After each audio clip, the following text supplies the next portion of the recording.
They tell us that under capitalism, if we work hard, we'll be able to get far. But I know that everyone here works hard, right? Yeah!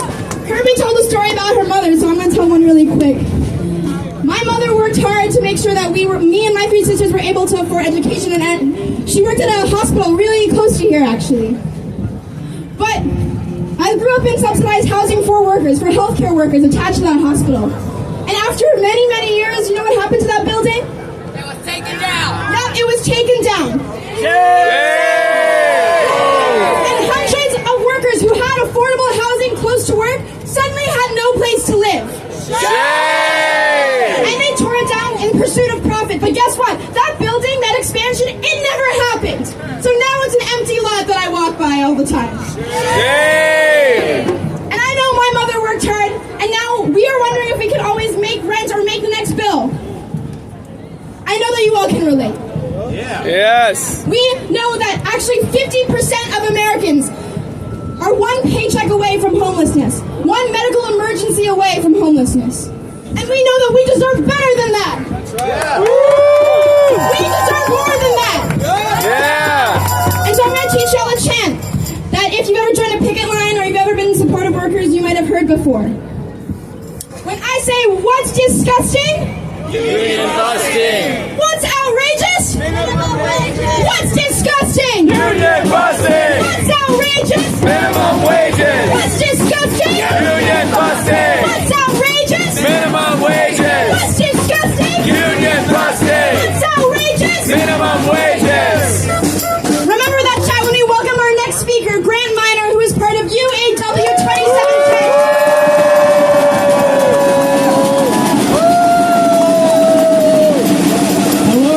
Happy May Day!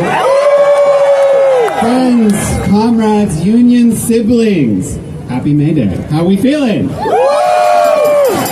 As a union organizer, this day fills me with hope and pride as I see thousands of workers come together from across the city and across the country. You know, before I start, I want to shout out, in just half an hour, our legal aid union siblings are going to start a picket in all 5 boroughs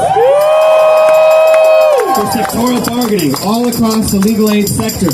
Workers are standing up and demanding a fair contract. So let's cheer. I saw some in the crowd. Let's give them a hand. You know, this May Day is especially meaningful to me.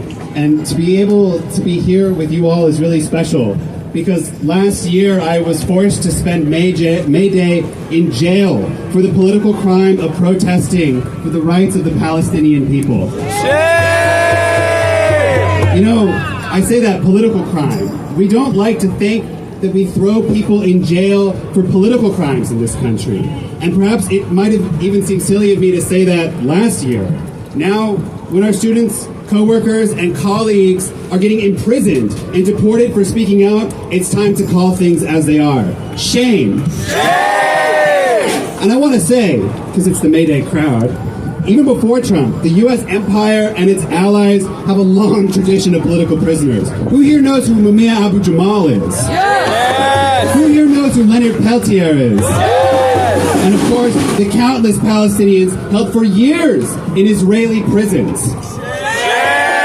You know, I was just going to say as an organizer, but I'll say it. As Kirby once told me, you know, under capitalism, where it's illegal to come to this country and work to be... I lost it. All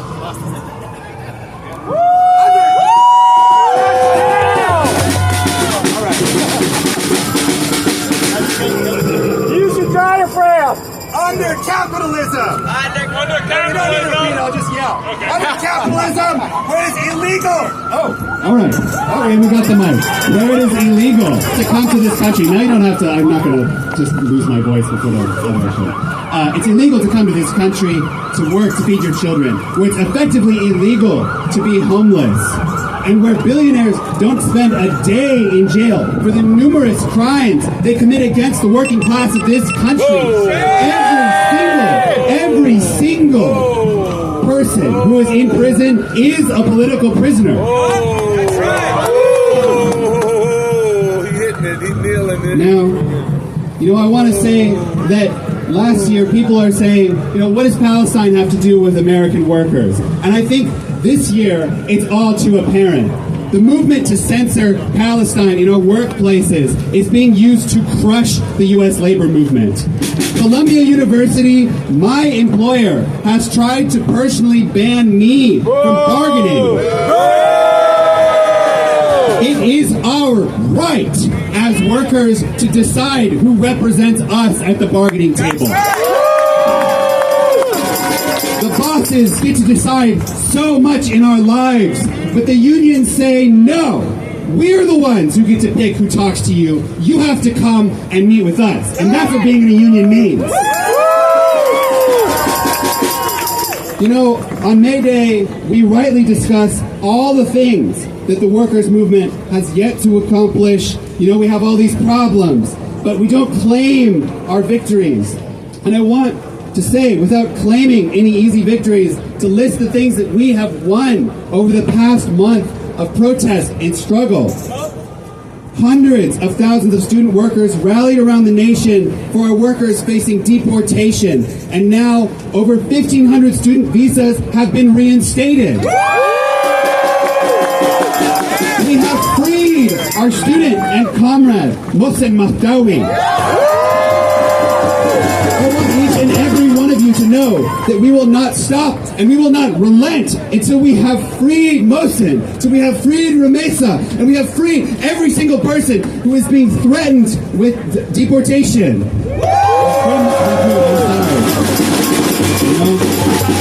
And I gotta say, we will not stop until ICE is destroyed. The deportation terror regime must end. That is the terror regime that our workers are facing. So, it's May Day. We got a lot of actions today. But if you've got the energy, I want to invite each and every one of you to join us at 5 p.m. for the Central Labor Council's Labor Convening May Day Rally and March. Please come out. You're welcome to join the UAW contingent. But I'll finish it off with another chant that you might hear on the picket lines. When I say worker, you say power. Worker. Power. Worker. Power. Union. Power. Union. Power. Oh, everybody got power. Union power, worker power. Thank you, everybody. White workers' rights are under attack. What do we do? Stand up, fight back!